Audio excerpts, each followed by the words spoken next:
বেড়া দিতে বাধ্য হয়েছি, তবে 2টা বেড়া আমি দিছি, ভিতরে যে 2টা বেড়া হেরে দিছে এটা আমি জানি না। আমি ওইদিকে যাইয়ে না, আমার ওই দরজা খোলাই হয় না। রামগঞ্জে দখলকৃত সম্পত্তি ছাড়তে নারাজ বৃদ্ধা, উপায়ন্তর না পেয়ে পথ বন্ধ করতে বাধ্য হলেন প্রকৃত মালিক।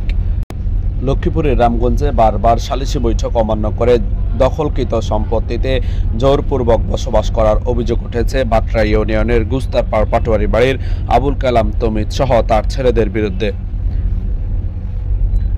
জানা যায়, উপজেলার ভাট্রা ইউনিয়নের গুস্তারপাড় পাটোয়ারি বাড়ির 2000 সালে একই বাড়ির শাহ আলম থেকে 1% ও 2004 সালে আবুল কালাম তমিজ থেকে 2% সম্পত্তি সহ এক প্লটে মোট 3% সম্পত্তি ক্রয় করেন ইউসুফ আলী পাটোয়ারি।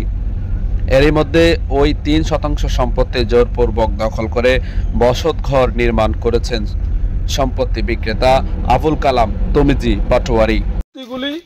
আমাদের বাপদাদার পিতৃক সম্পত্তি, এই সম্পত্তি থেকে ওনারা সব বিক্রি করে দিছে।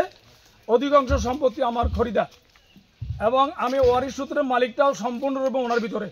আমার খরিদার সম্পত্তিতে আমি বর্তমানে দখলে নাই এবং আমাদের 3টা চেয়ারম্যানের পিরিয়ডেই এই চেয়ারম্যানের রায় আসছে এবং এটা অভিযোগের ভিত্তিতে রায় হয়েছে। 3টা রায় আমার পক্ষে আসছে এবং আমার কাছে কাগজপত্রগুলো, ডকুমেন্টগুলি সবগুলি আছে। আর এখন গতকালকে 31শে মে আমার বিপক্ষে বিরুদ্ধে একটা স্টেটার হয়েছে। স্টেটারে আমার ছেলে নিউজ সংবাদ হয়েছে।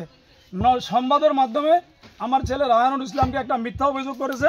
সে দেশেও নাই, সে ঢাকা মেডিকেলের একজন শিক্ষার্থী, পঞ্চম বার্ষিকী। তাকে উদ্দেশ্যমূলক তাকে হেনস্থা করার জন্য এই মামলা, এই অভিযোগটা এর বিরুদ্ধে করা হয়েছে। অতএব আমি আপনাদের প্রত্যেকের কাছে বলতেছি, আমি এখনও মামলা আবারও অভিযোগ করছে, অভিযোগের প্রক্রিয়াধীন আছে। গতকালকে এটা নিয়ে বসা হয়েছে। এখনও যে রায় আসে আমি সে রায় অবশ্যই মাথাবাদী নেবে, এটা আমি স্বীকার করতেছি। 1 একর 20-এর মধ্যে 60/60 বোন। এই 60/60 বোনের মধ্যে প্রত্যেকে হিস্সা মোতাবেক 30 ডিসিমেল হয়েছে। হ্যাঁ, আমি যা বেচছি বাইরে, বদলার ভিতরে কোনো জায়গা বিক্রি করি নি। মানে না করার কারণে এখানে আমার বাবার বসতঘর 200 বছর আগে, সেই জায়গার থাকে আজ ঘর করতে, এটা রিপেয়ারিং করতে, হ্যাঁ, সে বাধা দিচ্ছে।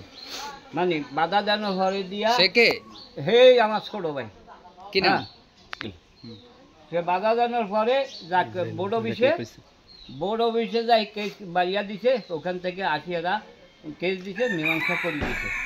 হ্যাঁ, মীমাংসা করে দিয়ে ঘর উড়াই দিছে।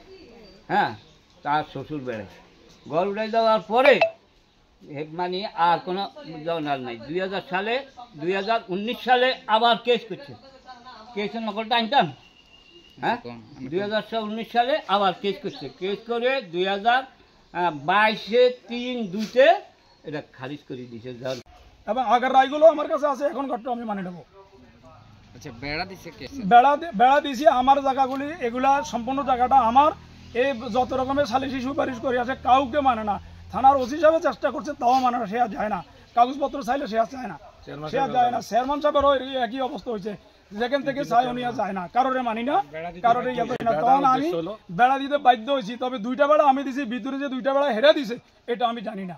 আমি ওইদিকে যাইয়ে না, আমার ওই দরজা খোলাই হয় না। উনি কোনো মতেই সমাধান করতে চান না।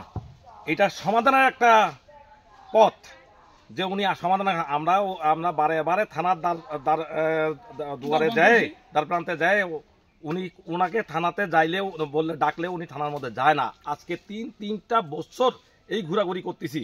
আপনাদের কাছে, আপনার সাংবাদিক ভাইদের কাছে, ইউটিউবার ভাইদের কাছে, সবার কাছে বিনয় আবেদন জানাইতেছি, একটা ভূমিদস্যু, এই ভূমিদস্যুর কাছ থেকে আমাদের জায়গাগুলি পাইবার জন্য বিশেষভাবে আকুল আবেদন করিতেছি। ওনার সাক্ষী হলো চেয়ারম্যান, ওনার সাক্ষী হলো মেম্বার, এরা সেখানে স্টেটমেন্ট দিছে। আর আমার সাক্ষী ছিল আর ডাক্তার আবু তাহের, উনি সাক্ষী দিছে। উনি বলার পরে কেস মানে খারিজ করে দিছে। এখন এটা দখল করছে কে?